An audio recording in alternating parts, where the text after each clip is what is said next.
నమస్కారం వార్తలకు స్వాగతం ముందుగా ముఖ్యాంశాలు జార్ఖండ్ వ్యవస్థాపక దినోత్సవం రజతోత్సవం సందర్భంగా ఆ రాష్ట్ర ప్రజలకు శుభాకాంక్షలు తెలిపిన రాష్ట్రపతి ద్రౌపది ముర్ము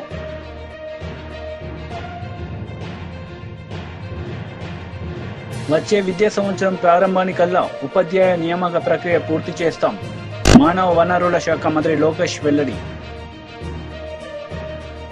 భగవాన్ బిర్సా ముండా, వీర్ సిడో కన్హు, చాంద్ భైరవ్, తిల్కా మాంఘీ, నీలాంబర్ పితాంబర్ వంటి ఎందరో హీరోలు జార్ఖండ్ ను గర్వపడేలా చేశారని రాష్ట్రపతి ద్రౌపది ముర్ము అన్నారు. సహజ వనరులతో సమృద్దిగా ఉన్న జార్ఖండ్ ప్రజలు దేశ ప్రగతికి ఎనలేని కృషి చేశారని చెప్పారు. జార్ఖండ్ వ్యవస్థాపక దినోత్సవం రజతోత్సవం సందర్భంగా ఆ రాష్ట్ర ప్రజలకు ఎక్స్ వేదికగా ద్రౌపది ముర్ము శుభాకాంక్షలు తెలిపారు.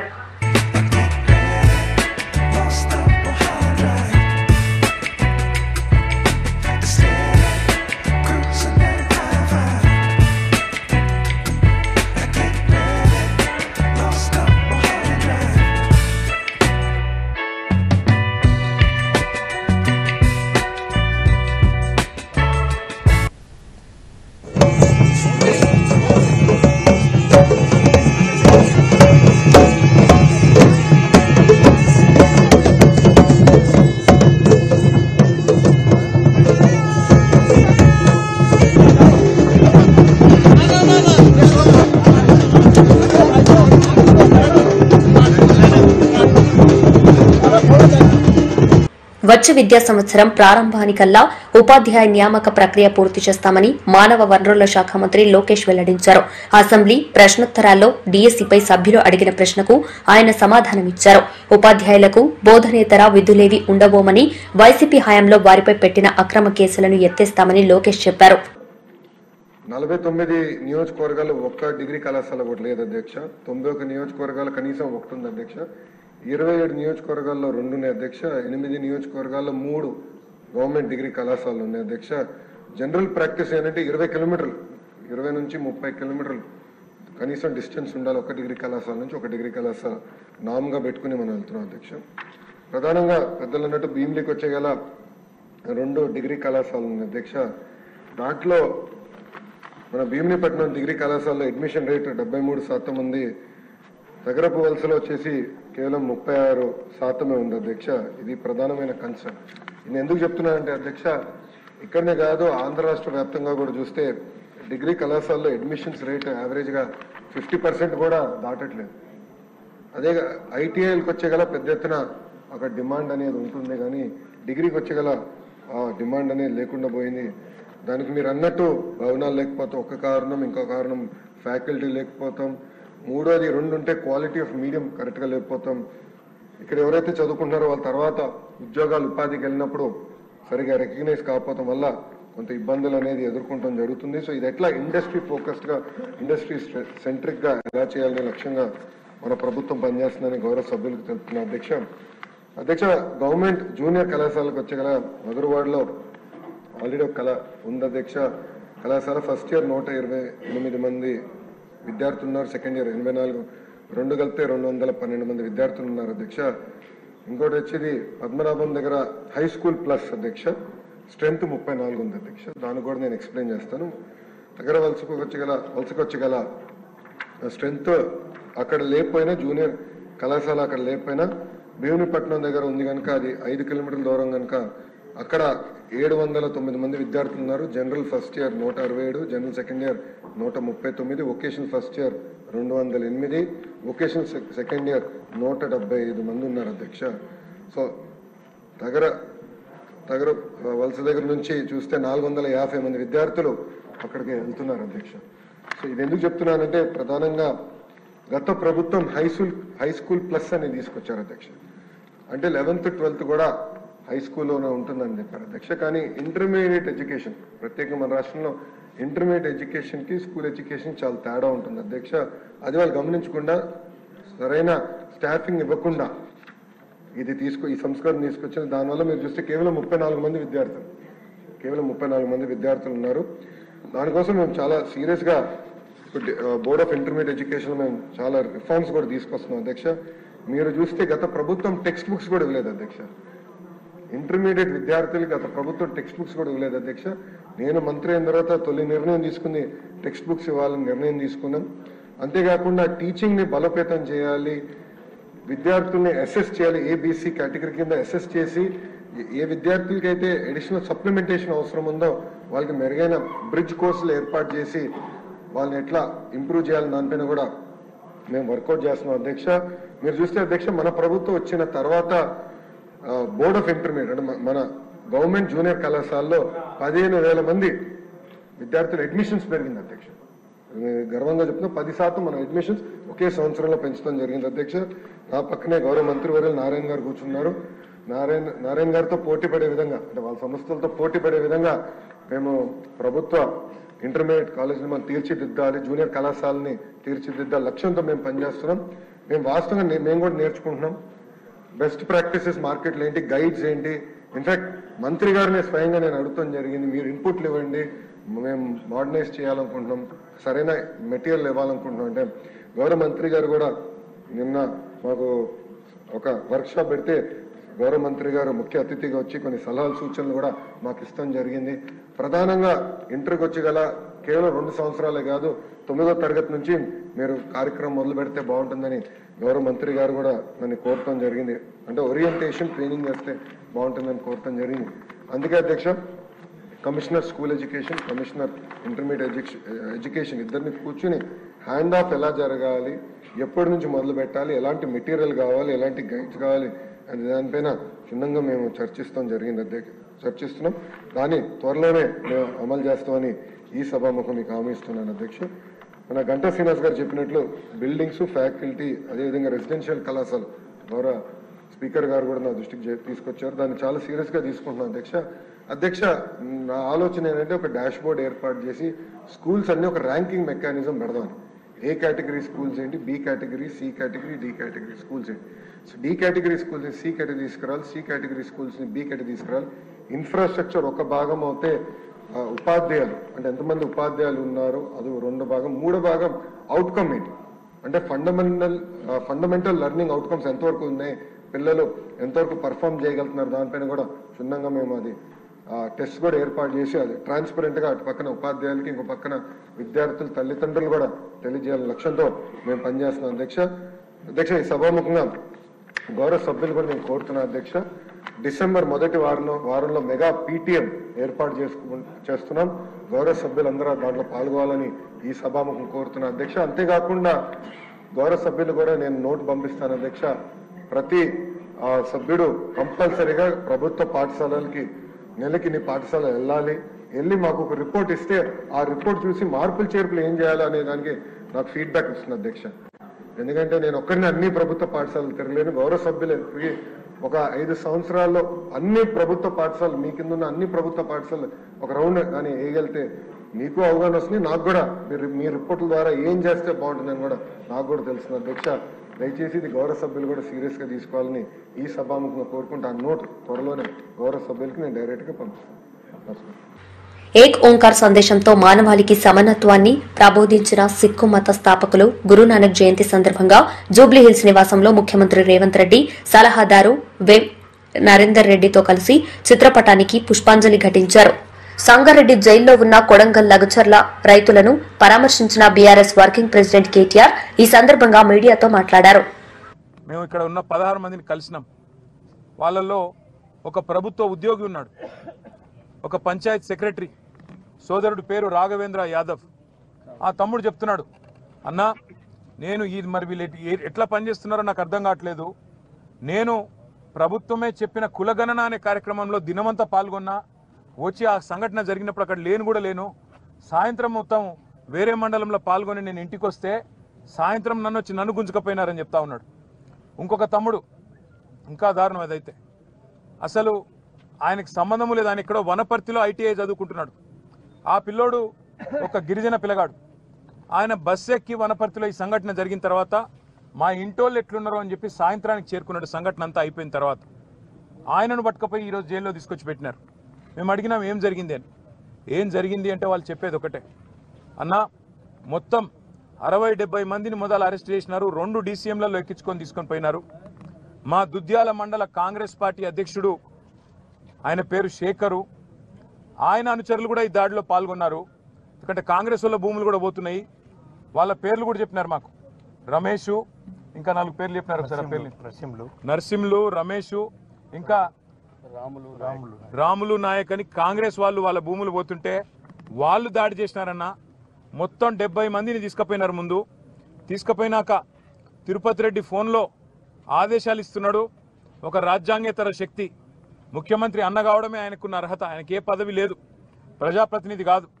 కలెక్టర్లు ఆయన ముంగట మోకరిల్లాల. ఇవాళ అధికారులు మొత్తం ఆర్డీఓలు, పోలీసోళ్ళు ఆయన చెప్పినట్టు ఆడాల. కొడంగల్కు ఆయన చక్రవర్తి, రారాజు. రేవంత్ రెడ్డి కాదు, అక్కడ రేవంత్ రెడ్డిది ఏం చెల్లదట, తిరుపతి రెడ్డిదే నడుస్తుందట. ఆ తిరుపతి రెడ్డి శిష్యుడు శేఖరు మండల కాంగ్రెస్ పార్టీ ప్రెసిడెంట్. ఈ 70 మందిని తీసుకపోతే 2 డీసీఎంలు ఎక్కించి తీసుకపోతే అందులో ఎవరెవరు బీఆర్ఎస్ వాళ్ళు వాళ్ళను మాత్రమే ఇవాళ 21 మందిని రిమాండ్కు పంపినారు. మిగతా వాళ్ళందరినీ ఇంటికి పంపినారు. అలా కాంగ్రెస్ వాళ్ళు దాడి చేసిన వాళ్ళల్లో ఇప్పుడు నేను చెప్పిన పేర్లు ఉన్నాయి, వీడియోలో కనబడతారు, మీరు చూడండి. వాళ్ళని మాత్రం ఇంటికి పంపి ఎవరెవరైతే బీఆర్ఎస్ వాళ్ళో వాళ్ళనే పెట్టండి జైల్లో అని చెప్పి ఈ దాడి మొత్తం బీఆర్ఎస్ వాళ్ళే చేయించిండ్రు. ఈ దాడి మొత్తం రాజకీయ దాడి, ప్రజలు చేసింది కాదు అనే ఒక కుట్ర ప్రభుత్వం చేస్తున్నది. అనుముల రేవంత్ రెడ్డి చేస్తున్నాడు.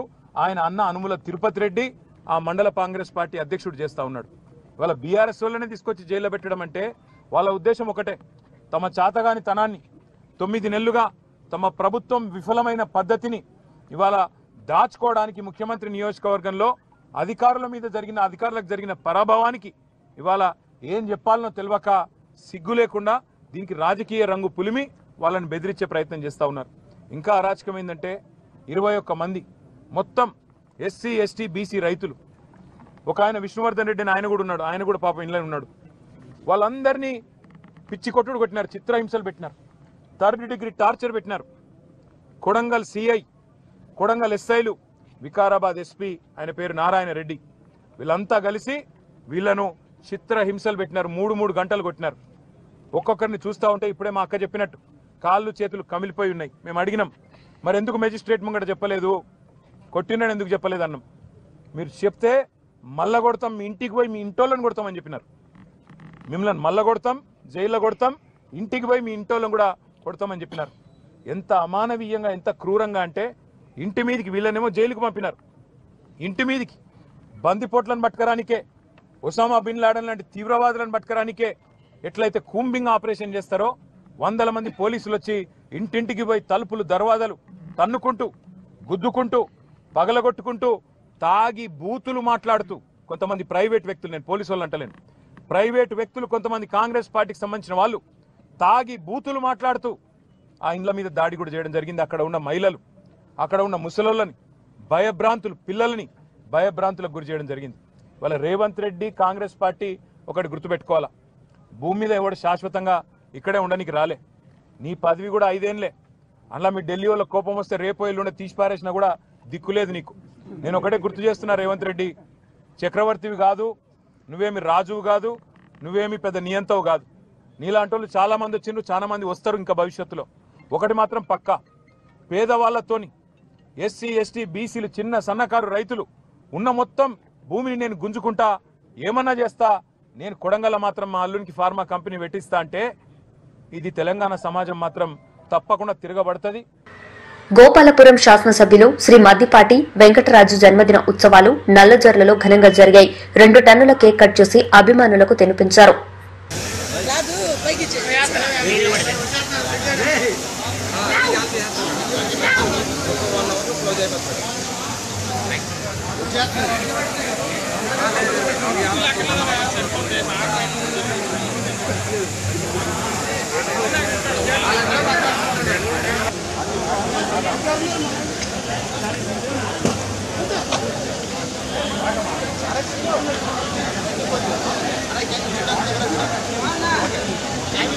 జై మద్దిపాటి! జై మద్దిపాటి! జై మద్దిపాటి!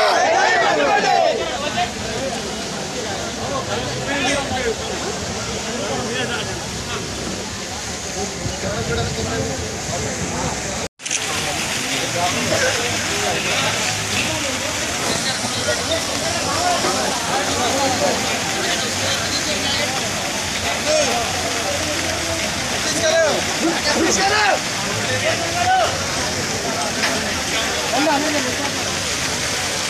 హైదరాబాద్ లో కర్మన్ ఘాట్ ధ్యానాంజనేయ ఆలయంలో మంత్రి పొన్నం పూజలు నిర్వహించారు. కార్తీక పౌర్ణమి సందర్భంగా ధ్యానాంజనేయ స్వామిని దర్శించుకున్న మంత్రి పొన్నం ప్రభాకర్ మీడియాతో మాట్లాడారు. ప్రాతినిధ్య వహించిన మంత్రిగా పనిచేశారు. నేను కూడా ప్రత్యేకించి కోరతా, నో పాలిటిక్స్, నో రాజకీయం. ఇక్కడ అభివృద్ధికి సంబంధించి ప్రజల అవసరానికి అనుగుణంగా పనిచేయాలన్న ఆలోచనతో మేము ఉన్నాం. దానికి సంబంధం లేదు. అందరు ఇచ్చిరామా 30% మనమే అనుకుంటున్నాం తప్ప ఇవ్వలే. కొంత రాజకీయ పరంగా కుట్ర చేసేవాళ్ళు ఇటువంటి అపోహ క్రియేట్ చేస్తారు. నేను ప్రాక్టికల్ గా చాలా ఇండ్లు తిరిగిన, చాలా మంది మిత్రులకు ఫోన్ చేసిన, చాలా సంఘాలతో మాట్లాడినా, ఎమ్యూనరేటర్ సమాచార సేకరణ కోతున్న అధికారులతో కూడా మాట్లాడినా వాళ్ళందరూ కూడా చాలా మంచి రెస్పాన్స్ ఉంది. ఎక్కడో ఇబ్బంది లేదు. నేను మరొక్కసారి కోరుతా ఉన్నా, మీ ఇంటికి రాకముందే ఏదో ప్రశ్నలనే అనుమానపడి లేదా అది పోతుంది కావచ్చు. ఏ పథకము కట్టు కాదు. నూతనంగా పథకాలు వస్తాయి, నూతనంగా ప్రజలకు న్యాయం జరుగుతుంది. అర్హత కలిగిన వాళ్ళందరూ కూడా ఇంకా కొత్తగా లాభం చేసే ప్రయత్నం చేస్తాం. సమాచారం గోప్యంగా ఉంటది. దయచేసి దీనికి ఎవరు కూడా అపోహపడద్దని సందర్భం విజ్ఞప్తి చేస్తాం. దానికి సంబంధం లేదు. అందరు ఇచ్చిరామా 30% మనమే అనుకుంటున్నాం తప్ప ఇవ్వలే. కొంత రాజకీయ పరంగా కుట్ర చేసేవాళ్ళు ఇటువంటి అపోహ క్రియేట్ చేస్తారు. నేను ప్రాక్టికల్ గా చాలా ఇండ్లు తిరిగిన, చాలా మంది మిత్రులకు ఫోన్ చేసిన, చాలా సంఘాలతో మాట్లాడినా, ఎమ్యూనరేటర్ సమాచార సేకరణ కోతున్న అధికారులతో కూడా మాట్లాడినా వాళ్ళందరూ కూడా చాలా మంచి రెస్పాన్స్ ఉంది. ఎక్కడో ఇబ్బంది లేదు. నేను మరొక్కసారి కోరుతా ఉన్నా, మీ ఇంటికి రాకముందే ఏదో ప్రశ్నలనే అనుమానపడి లేదా అది పోతుంది కావచ్చు. ఏ పథకము కట్టు కాదు.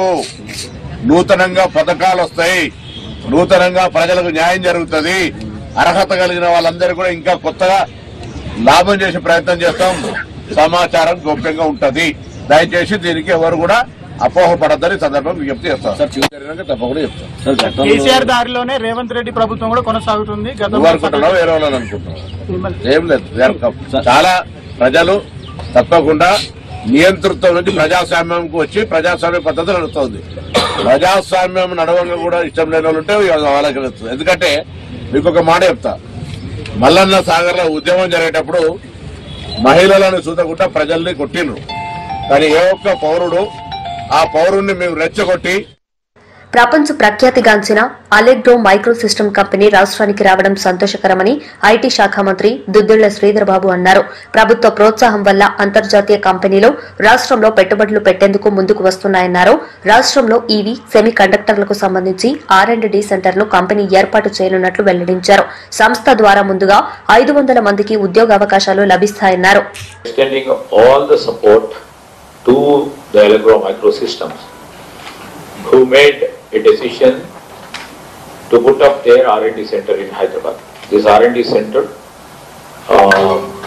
primarily will be employing about nearly 500 people in this their center. And about Allegro Microsystem, the CEO, Mr. Vinit Narwal-Wala, he is the CEO. Will come here. He would like to try to share his company's profile, but this is a big global company which are into microsystem, which they are into EVs. They have a huge presence in EV manufacturing components, and they are also trying to see and explore their existence and their market in the semiconductors arena. And they have seen much market is available in India, especially in Hyderabad, and that is the reason that they have, shared with us. And on behalf of our government, on behalf of our industry department, we gave all the assurance that we will be supporting this R&D center of Allegro Microsystem. On this occasion, I would like to congratulate and thank Allegro Microsystem for showing the confidence on the state of Telangana, on our government, and I wish you all the best and good luck. Now I would like to request Mr. Vinit Ji, who is the CEO of Allegro Microsystem, to say a few words. Employees and pensioners wing రాష్ట్ర అధ్యక్షులు నలమరు Chandrasekhar Reddy press meet నిర్వహించారు. ఈ సందర్భంగా పలు అంశాలపై ఆయన మాట్లాడారు. మరి టీచర్ ఉద్యోగాలన్నీ కూడా డిసెంబర్ లోపల మేము కంప్లీట్ చేస్తాము అని చెప్పారు. కానీ అలాంటి దాఖలాలు ఎక్కడా కనపట్లా. మరి ఎప్పుడు కంప్లీట్ చేస్తారు? ఇంతవరకు డిఎస్సి నోటిఫికేషన్ షెడ్యూల్ కూడా ప్రకటించలేదు. ఈ రోజున మరి ఎవరైతే నిరుద్యోగులు ఉన్నారో వాళ్ళంతా కూడా ఎదురు చూస్తున్నారు అని చెప్పేసి కూడా నేను తెలియజేస్తున్నా. కాబట్టి డిఎస్సి నోటిఫికేషన్ షెడ్యూల్ను కూడా వెంటనే ప్రకటించాలి అని చెప్పేసి కూడా నేను ప్రభుత్వాన్ని ఈ సందర్భంగా కోరుకుంటున్నాను. అదేవిధంగా మరి ప్రభుత్వ ఉద్యోగస్తులందరూ కూడా వాళ్ళు పనిచేస్తున్నటువంటి ప్లేస్లలో వాళ్ళకి ఇళ్ల స్థలాల్లో మంజూరు చేస్తాము అని చెప్పేసి కూడా ఈనాడు ఉన్నటువంటి ముఖ్యమంత్రి గారు ఇంతకుముందు చాలా దఫాలుగా తెలియజేశారు.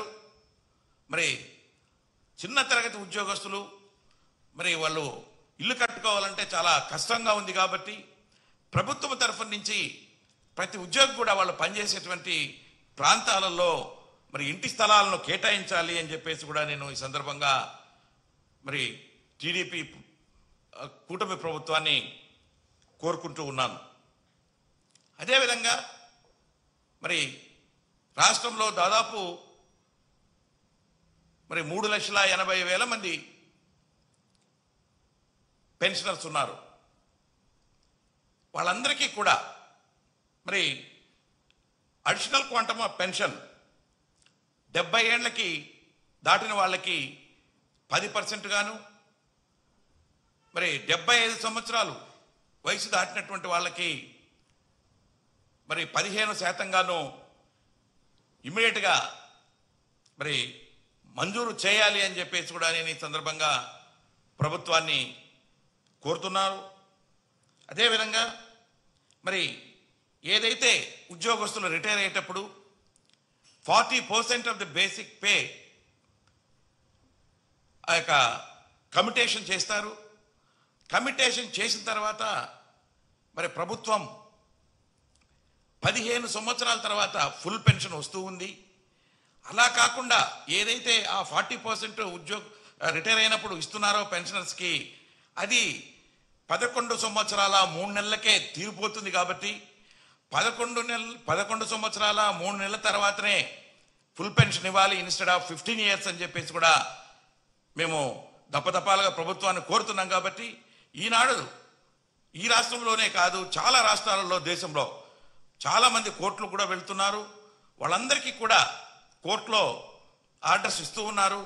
ఎవరైతే కోర్టుకు వెళ్తున్నారో వాళ్ళకి రికవరీ చేయొద్దు, రికవరీ ఆపండి అంటిల్ ఫర్దర్ ఆర్డర్స్, ఆ కోర్టు డెసిషన్ వచ్చేంత వరకు అని చెప్పేసి ఆర్డర్స్ ఇస్తూ ఉన్నారు. కాబట్టి ఆ యొక్క పెన్షనర్స్కి ఎవరైతే 11 సంవత్సరాల 3 నెలలు దాటిందో వాళ్ళందరికీ కూడా కోర్టుతో నిమిత్తం లేకుండా మరి ఫుల్ పెన్షన్ ఇవ్వాల్సిందిగా ప్రభుత్వాన్ని నేను ఈ సందర్భంగా కోరుకుంటున్నా. అదేవిధంగా మరి ఎంతోమంది ప్రాణాలకు కూడా లెక్క చేయకుండా ఇక వైజాగ్లో స్టీల్ని స్థాపించేదానికి పోరాడి సాధించుకున్నారు. ఈ వార్తలు ఇంతటితో సమాప్తం. తిరిగి ప్రసారమయ్యే వార్తల్లో మళ్లీ కలుద్దాం. అంతవరకు సెలవు. నమస్తే. జార్ఖండ్ వ్యవస్థాపక దినోత్సవం రజతోత్సవం సందర్భంగా ఆ రాష్ట్ర ప్రజలకు శుభాకాంక్షలు తెలిపిన రాష్ట్రపతి ద్రౌపది ముర్ము.